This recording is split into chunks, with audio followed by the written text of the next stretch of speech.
Hello students, welcome to session 4.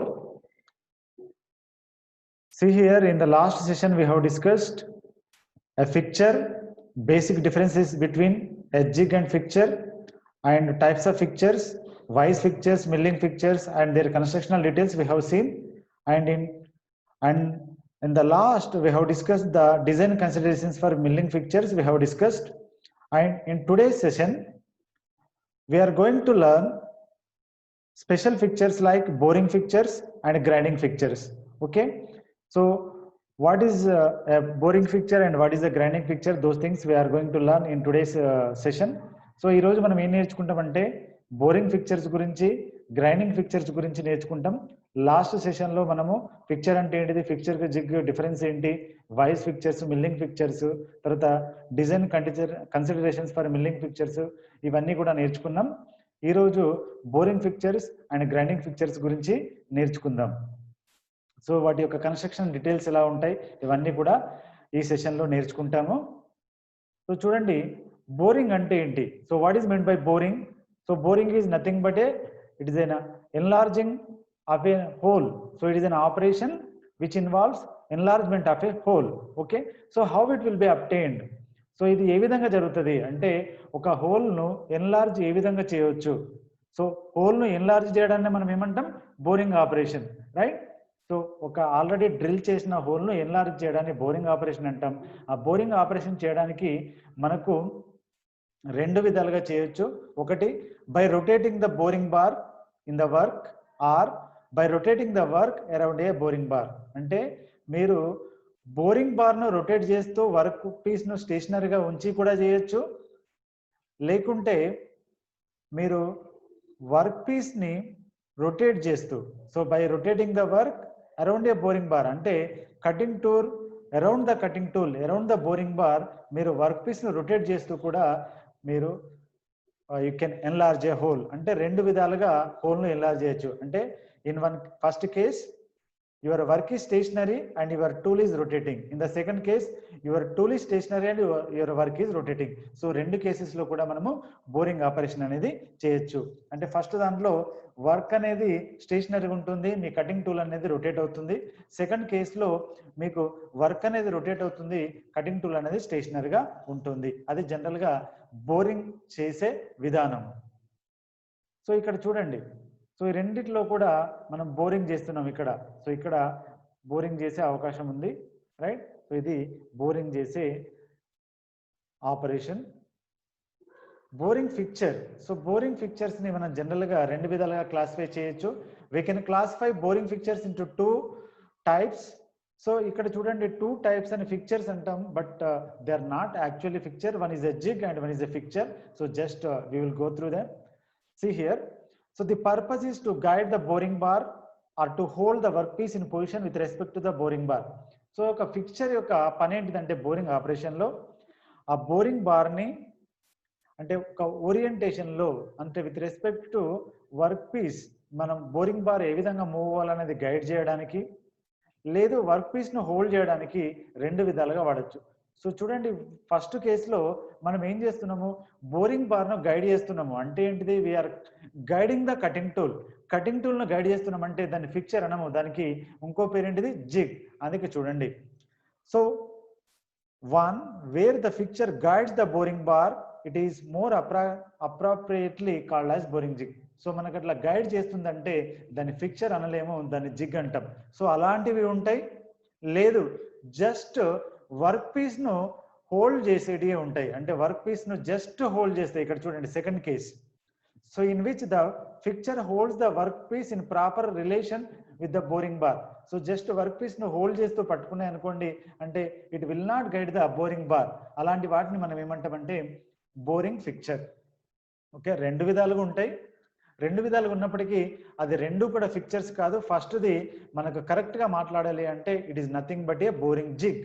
And second case వచ్చేసరికి here we're not guiding the cutting tool. అంటే ఇక్కడ cutting tool ఏంటి మనకు, boring bar. So boring bar cutting tool కాబట్టి దాన్ని మనం ఏ విధంగా కూడా గైడ్ చేయట్లేదు కాబట్టి సెకండ్ కేసులో దాన్ని ఏమంటామంటే ఫిక్చర్ అంటాం. ఫస్ట్ కేసులో బోరింగ్ జిగ్ అంటాం, సెకండ్ కేసులో బోరింగ్ ఫిక్చర్ అని అంటాం. ఎందుకంటే ఫస్ట్ కేసులో we are guiding the boring bar, in the second case we are not doing that one, అది మనం చేయట్లేదు.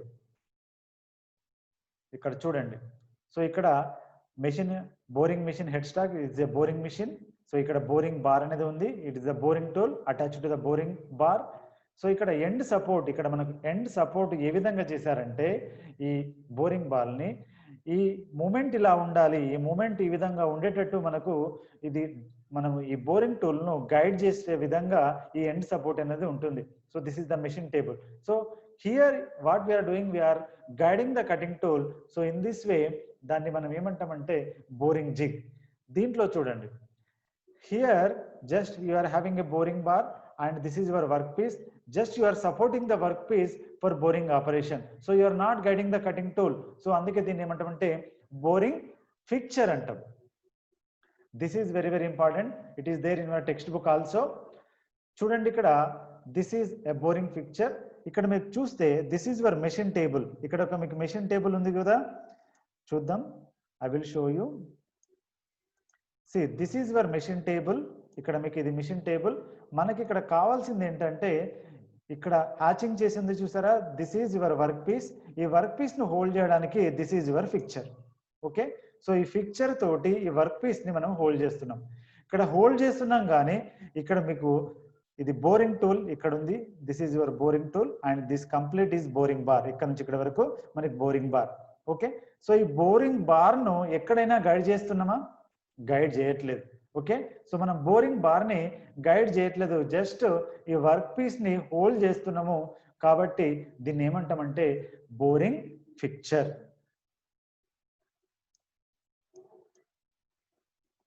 C this is also boring fixture.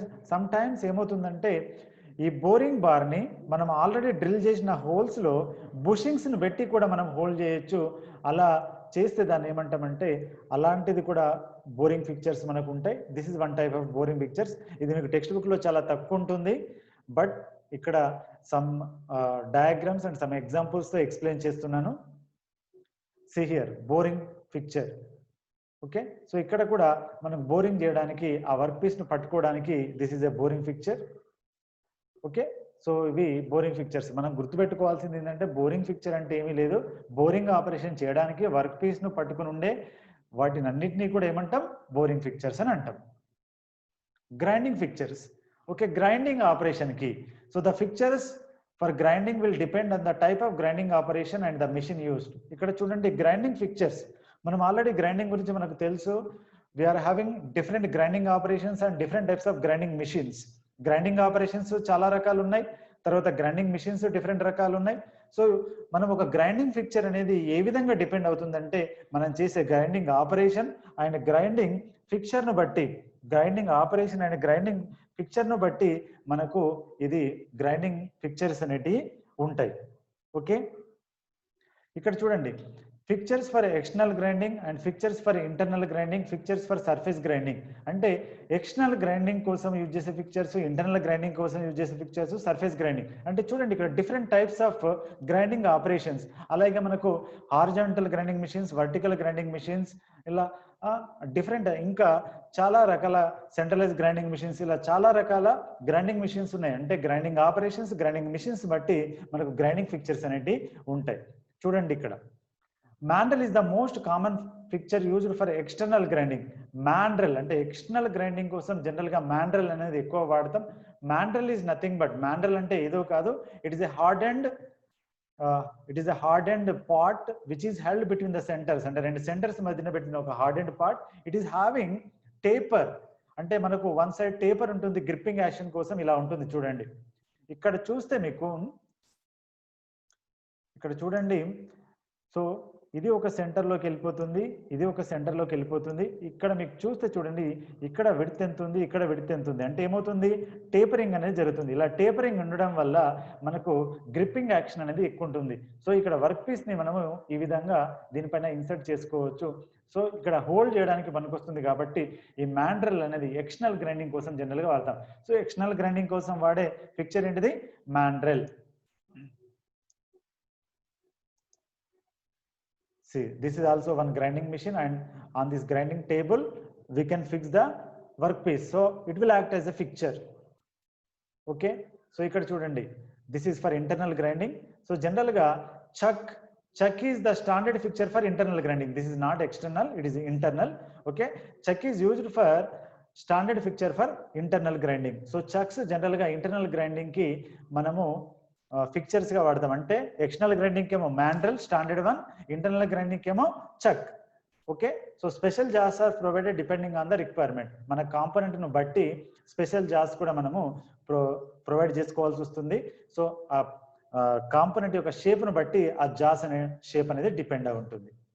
Okay, surface grinding. So surface grinding కోసం చూడండి, machine table acts as the fixture, vice can be used as the fixture. అంటే machine table ను fixture లాగా వాడుకోవచ్చు, లేకపోతే ఒక వైజ్ ను ఫిక్చర్ లాగా వాడుకోవచ్చు, మ్యాగ్నెటిక్ చక్ ను కూడా ఒక ఫిక్చర్ లాగా వాడుకోవచ్చు. The work piece can be held in a special fixture. లేదు ఈ మూడు సరిపోవు, దాని యొక్క వర్క్ పీస్ యొక్క షేప్ వేరే ఉందనుకోండి, we have to design a fixture. See grinding fixture ఇక్కడ మీకు చూడండి. Okay, so this is your you are holding the work piece. So it is also for holding the workpiece, and it is also a grinding operation. This is a magnetic chuck, okay, for holding purpose, so it will act as a fixture. So here in this session what we have discussed different types of grinding fixtures and boring fixtures. Okay, so just to see the summary, grinding fixtures and boring fixtures we have discussed. And if you see the quiz, so the most commonly used fixture for external grinding కోసం ఏం వాడతాం చెప్పండి? mandrel. Okay, and which is used for internal grinding ఏం వాడతాం? chuck. Okay, and if you see the questions, discuss with a neat sketch of various kinds of grinding fixtures ఎలా ఉంటాయి వాటి గురించి discussion, and discuss in detail about the types of boring fixtures. So boring fixtures గురించి, grinding fixtures గురించి మీరు explain చేసే పరిస్థితిలో ఉండాలి. అంటే at least you are 3 to 4 points రాయగలిగేటట్టు ఉండాలి గ్రైండింగ్ ఫిక్చర్స్ గురించి as well as boring fixtures గురించి. So this is our 4th session. Thank you.